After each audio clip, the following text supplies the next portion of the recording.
Hello dear, welcome to U EW class. Art and series का fifth day class है और fifth day class में हम past continuous tense को पढ़ेंगे।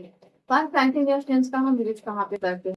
पास्ट कंटिन्यूअस टेंस का यूज बीते हुए समय में किसी कार्य को व्यक्त करने के लिए किया जाता है जो कि उस समय पे चल रही होती है। फॉर एग्जाम्पल, कल मैं इस समय ट्रेन में था। कल वह मुझसे मिलने आई थी। मैं परसों मुंबई जा रहा था। इस तरीके के जो भी सेंटेंस हैं जो बीते हुए समय में चल रहे थे उनको भी बताने के लिए हम पास्ट कंटिन्यूअस टेंस का यूज करते हैं। तो आइए अब हम ये देख लेते हैं पास्ट कंटिन्यूअस टेंस का हम हिंदी में पहचान किस तरीके से करते हैं और उनके सेंटेंसेस को इंग्लिश ट्रांसलेट करने के लिए कौन से रूल को हम लगा।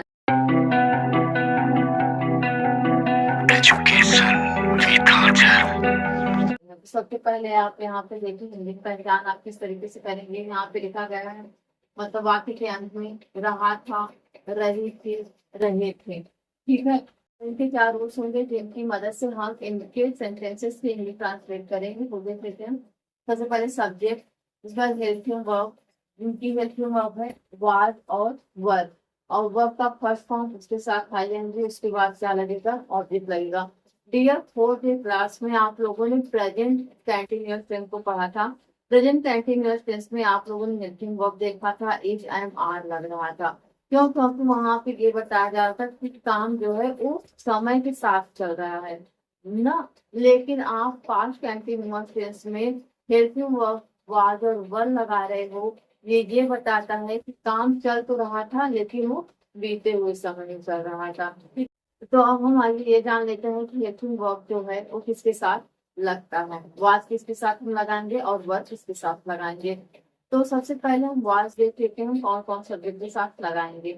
अगर हमारा सब्जेक्ट है ही, सी, इट और आई है तो एक बार फिर से आप लोग सुन लीजिए। अगर हमारा सब्जेक्ट ही, सी, इट, आई है तो उसके साथ हम वाज लगाएंगे हेल्पिंग वर्ब। अगर हमारा सब्जेक्ट यू, वी, दे और प्लूरल नंबर है तो इसके साथ हम वर लगाएंगे। फॉर एग्जाम्पल, मैं खेल रहा था, आई वॉज प्लेइंग। तुम सो रहे थे, यू वर स्लीपिंग। इस तरीके। तो आइए हम अपने सेंटेंसेस के इंग्लिश को बना के देखते हैं हम किस तरीके से बनाएंगे। तो यहाँ पे सबसे पहले मैं कल खाना खा रहा था, इसकी इंग्लिश हम किस तरीके से बनाएंगे? हम लिखेंगे आई वॉज ईटिंग, ठीक है, यस्टरडे। डियर यहाँ पे हमने यस्टरडे, यहाँ पे सब्जेक्ट जो हमारा है आई है उसके साथ हम हेल्पिंग वर्ब वाज को लगाएंगे।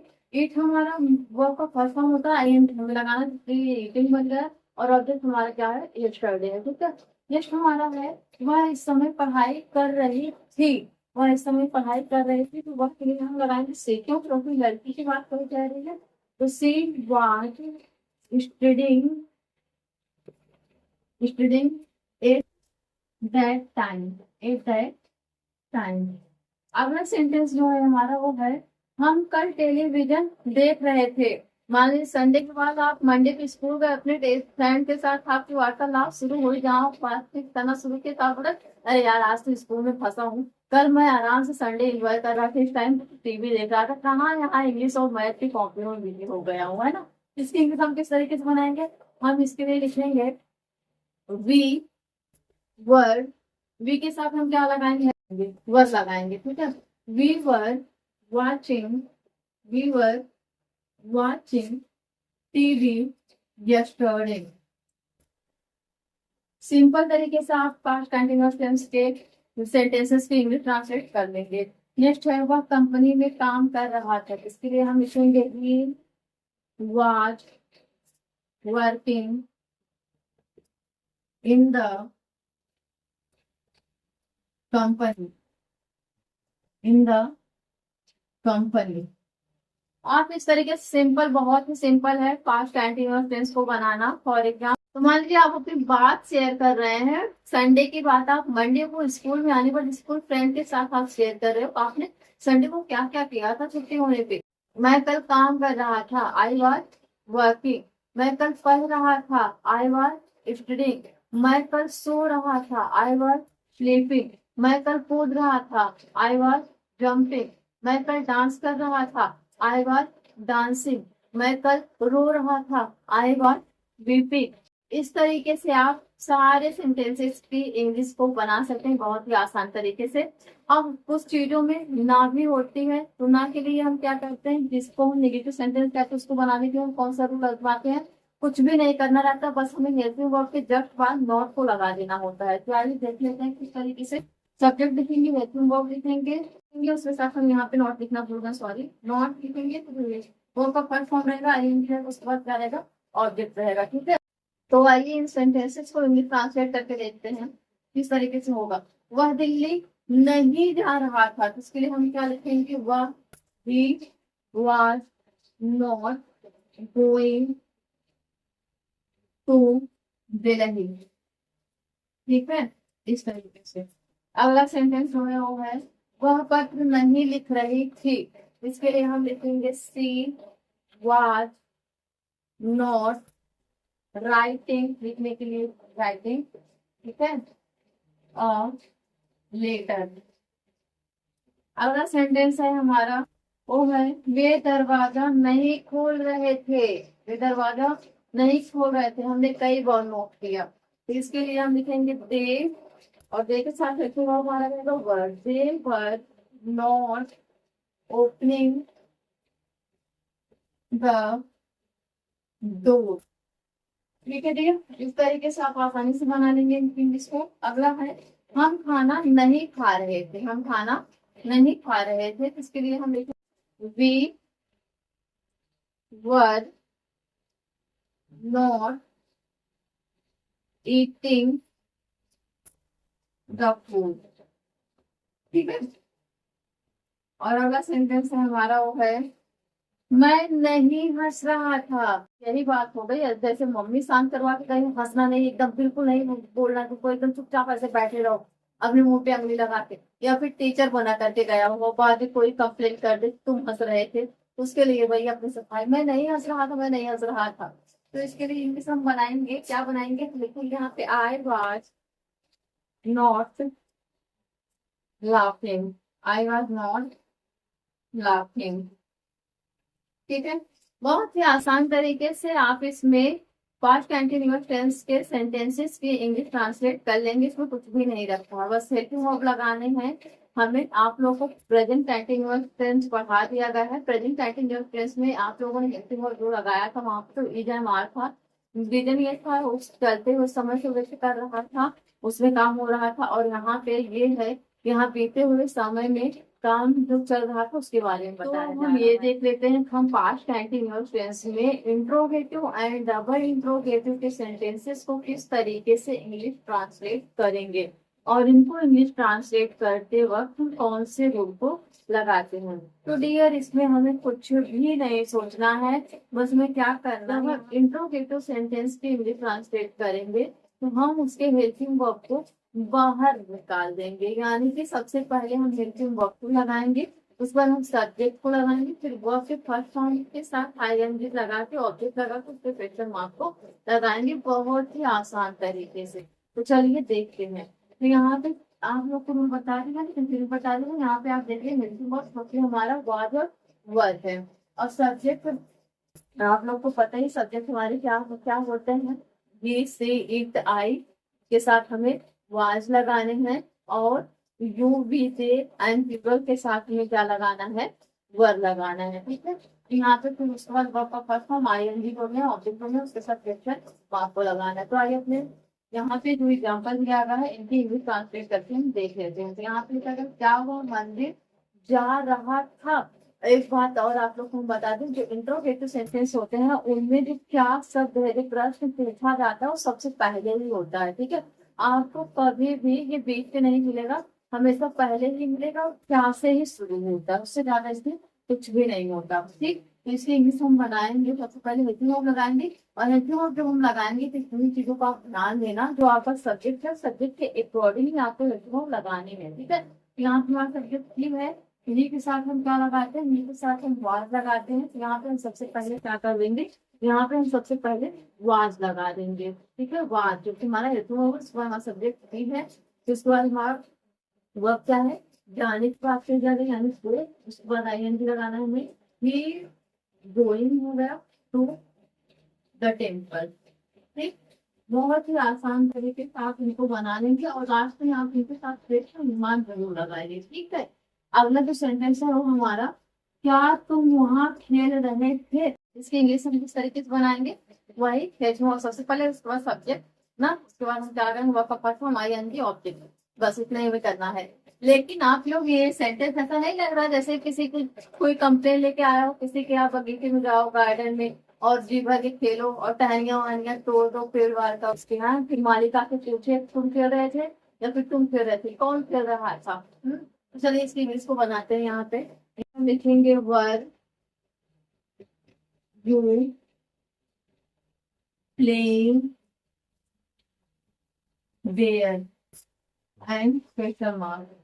और क्या है हमारा सेंटेंस है, क्या माता जी पूजा कर रही थी, उसके लिए हम लिखेंगे वाज मदर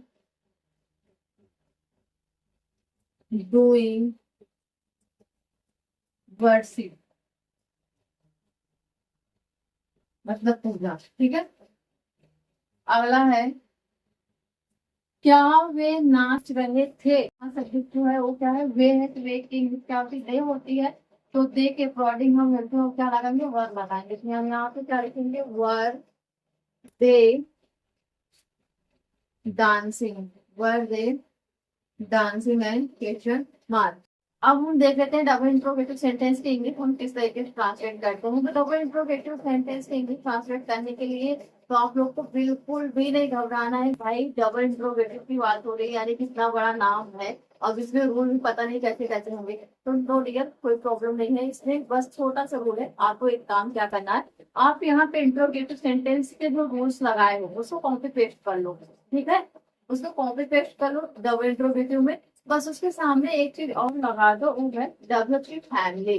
ठीक है, जिसको हम क्वेश्चन वर्ड करते हैं। क्वेश्चन वर्ड क्या क्या होंगे हमारे, why, what, where, when, who, whom, how, इस तरीके के क्वेश्चन वर्ड होंगे, इनको हमें सबसे पहले लगाना है और उसके बाद फिर हमें हेतु और सब्जेक्ट वर्ब का फर्स्ट फॉर्म आईएनजी और ऑब्जेक्ट और क्वेश्चन मार्क को लगाना है। ठीक है, लेकिन इसमें आपको एक चीज देखना है, यहाँ पे क्वेश्चन वर्ड हम इंग्लिश ट्रांसलेट करते हो भले ही सबसे पहले स्टार्टिंग में लगाते हैं सेंटेंस के, लेकिन हिंदी की जब वाक्य आप देखोगे तो जो क्वेश्चन वर्ड रहते हैं वाक्य के बीच में रहते हैं। ठीक है, तो आइए देखते हैं।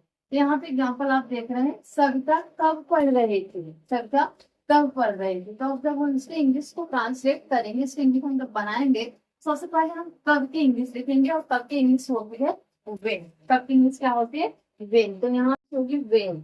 और हमारा सविता सब्जेक्ट है जिसके साथ हम वाज लगाएंगे, फिर हम सब्जेक्ट लिखेंगे यानी कि सविता लिखेंगे, फिर उसके बाद हम यहाँ पे लिखेंगे स्टूडेंट। ठीक है, और लास्ट में हम लगाएंगे क्वेश्चन। हाँ, अगला हमारा सेंटेंस है, वे अपना काम कैसे कर रहे थे, तो यहाँ पे हम पैसे के इंग्लिश सबसे पहले लिखेंगे हाउ, और फिर यहाँ जो हमारा सब्जेक्ट हो क्या वे है, वे के साथ हम कौन से वर्ब लगाते हैं, वर्ड को लगाते हैं, यहाँ पे सबसे पहले क्या लगा देंगे, वर्ड लगा देंगे, और उसके बाद हम लगाएंगे अपने सब्जेक्ट को यानी कि दे डूइंग देयर वर्क, और लास्ट में क्वेश्चन मार्क। अगला जो हमारा सेंटेंस है वो है, चपरासी कहाँ जा रहा था, इसकी इंग्लिश हम क्या से बनाएंगे, सबसे पहले कहाँ की इंग्लिश लिखेंगे, कहाँ की इंग्लिश होती है वेयर, और उसके बाद चपरासी है जिसका मतलब है हमें हेतु वाज लगाना है, वेयर वाज द, चपरासी की इंग्लिश होती है peon, where was the peon going, और लास्ट में क्या लगाएंगे क्वेश्चन मार्क लगा दें। ठीक है, अगला जो सेंटेंस है वो हमारा, कल तुम्हें कौन पढ़ा रहा था, कल तुम्हें कौन पढ़ा रहा था, इसकी इंग्लिश हम बनाएंगे, उससे पहले कौन की इंग्लिश, यहाँ पे वो हो जाएगा, और फिर उसके बाद हम यहाँ पे लिखेंगे वाज, फिर उसके बाद वर्ब का फॉर्म लिखेंगे हमें टीचिंग यू यस्टरडे। करियर इस तरीके से बहुत ही आसान है हमें पास्ट कंटिन्यूअस टेंस के सेंटेंसेस के इंग्लिश ट्रांसलेट करना। तो आप लोगों ने यहाँ पे पॉजिटिव सेंटेंसेस को नेगेटिव सेंटेंस और interrogative sentence and double interrogative sentences किस तरीके से इंग्लिश ट्रांसलेट करते हैं। आखिरी में सबसे इंपॉर्टेंट पॉइंट को देख लेते हैं। पॉइंट है पास्ट कंटिन्यूअस टेंस का हम यूज किस तरीके से करते हैं, जबकि इसका यूज हमारी डेली लाइफ में बहुत ज्यादा ही होता है। फॉर एग्जाम्पल, जब तुम बुला रहे थे तो मैं अपना काम कर रही थी। जब तुम वहां जा रहे थे तो मैंने तुमको देखा था। मैं सो रही थी तो तुम मेरे घर आए थे। इस तरीके के सेंटेंसेस जो होते हैं पर वो पास्ट कंटिन्यूअस टेंस में यूज होते हैं। जिनको यूज करने के क्या रूल्स होते हैं, आइए इनको देख लेते हैं। तो सबसे पहला जो हमारा सेंटेंस है वो है, जब मैं सो रही थी तभी फोन बजा। यानी कि आप इसमें देख रहे हैं दो काम को एक साथ बताया जा रहा है, एक सोने का, दूसरा फोन बजने का। तो जब हम इसके इंग्लिश ट्रांसलेट करेंगे तो रूल क्या होगा। तो रूल पहले मतलब कामा के पहले जो सेंटेंस रहते हैं वो तो हमारे पास्ट कंटिन्यूअस टेंस होते हैं, ठीक है। और उनके बाद जो होता है यानी कि कामा के बाद जो सेंटेंस होता है वो पास्ट सिंपल होता है। तो हमें उसकी तरह ही इंग्लिश भी बनाना है। तो सबसे पहले हम पास्ट कंटिन्यूअस टेंस की इंग्लिश को बनाएंगे, जब मैं सो रही थी तब। When I was sleeping, ठीक है। उसके बाद कामा, तभी फोन बजा, तब फोन रंग। इसी तरीके से नेक्स्ट है, मैं खाना बना रही थी और वह टीवी देख रहा था। आई वॉज कुकिंग, ठीक है। एंड और के लिए एंड लगा दिया। फिर उसके बाद ही वॉज वॉचिंग टीवी। यहाँ पे दोनों सेंटेंस जो है वो दोनों पास्ट कंटिन्यूअस है। यहाँ पे भी पास्ट कंटिन्यूअस मतलब मैं खाना बना रही थी और वह टीवी देख रहा था। यहाँ पे दो काम को एक साथ जोड़ा गया, दो अलग अलग कामों को एक साथ यहाँ पे जोड़ा गया है। अगला जो है वो है, रात 10 बजे वह अपना निबंध लिख रही थी। तो यहाँ पे इसकी इंग्लिश बनाएंगे, it's 10 PM last night she was writing her essay। यहाँ पे टाइम के साथ काम को बताया जा रहा है, यानी कि यहाँ पे एक स्पेसिफिक टाइम को एक्सप्रेस किया गया है।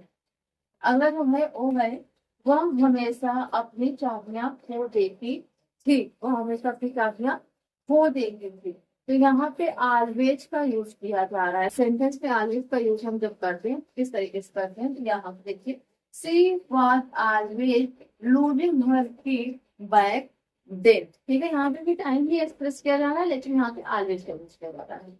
अगला है हमारा, जब मैं पढ़ रहा था मेरा भाई गाना सुन रहा था। दो व्यक्तियों का काम है लेकिन दोनों अलग अलग काम कर रहे हैं। एक पढ़ाई कर रहे हैं, दूसरे क्या कर रहे हैं, गाना सुन रहा है। दोनों का हमारे दोनों के दोनों सेंटेंस हमारे पास्ट कंटिन्यूअस के हैं।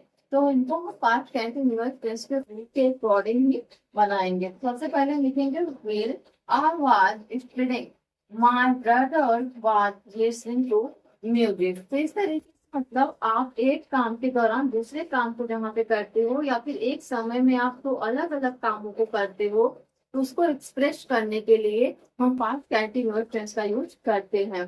तो डियर, आप लोग इस टेंस को अच्छी तरीके से समझ गए हैं और पास्ट कंटिन्यूअस टेंस को आप लोग किस तरीके से हिंदी टू इंग्लिश ट्रांसलेट करोगे इसके रूल्स को आपको बता दिया गया है। तो ये रहे आपके कुछ होमवर्क, जिसको आपको सॉल्व करके कमेंट बॉक्स में कमेंट करना कि आप लोगों ने कितने आंसर को करेक्ट किया है। और सबसे अच्छा तरीका आप लोग को हमने ये बताया कि इंग्लिश स्पोकन में बेस्ट तरीका यही है कि आप लोग जितना ज्यादा हो सके अपनी डेली लाइफ में टेंसेस का यूज करना स्टार्ट कर दो। आप जब भी अपने फ्रेंड्स या फिर अपने फैमिली मेंबर किसी से भी टॉकिंग आप कर रहे हो तो आप अधिक से अधिक यही प्रेफर करो अपने आप को, तो आप इंग्लिश का ही यूज करो। इससे आपकी इंग्लिश स्पीकिंग जो होगी वो बेस्ट होगी। सो डियर, तब तक के लिए बाय बाय, टेक केयर, मैं ख्याल रखिए। नेक्स्ट जब हम क्लास में मिलेंगे तो हम पढ़ेंगे फ्यूचर कंटिन्यूअस टेंस को।